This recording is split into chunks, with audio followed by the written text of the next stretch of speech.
Handakta swipspulse.com kauba website amana artificial intelligence season aduna chatakiba analysis amada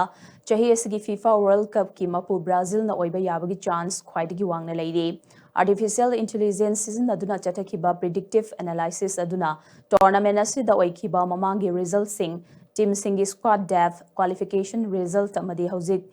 chatnariba vetting gi trend sing season aduna model ama puthoki.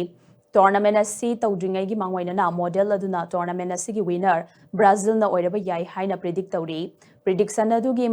matungina Brazil na khwaidigi wangba overall score phangbaga loinana swipspulse ki final ranking da su Brazil na hanba position da lairi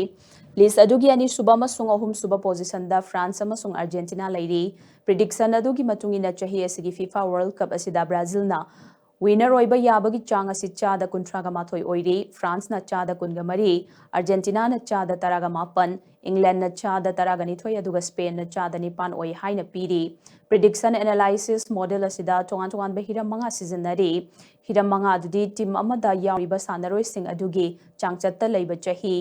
starting squad ki depth Haukiba World Cup cycle marida tongan ba leibak singa thengna kibagi result qualifying match sing da laikiba goal gi masing sanaroi sing gi fitness amadi injury na chingbani maduda Brazil na khwaidigi wangba score fangbada natana team asigi sanaroi sing gi chahi asi changchatta kunga mari oiri masina maram oiraga handaki FIFA World Cup asida naha oiriba sanaroi khwaidigi yawba team su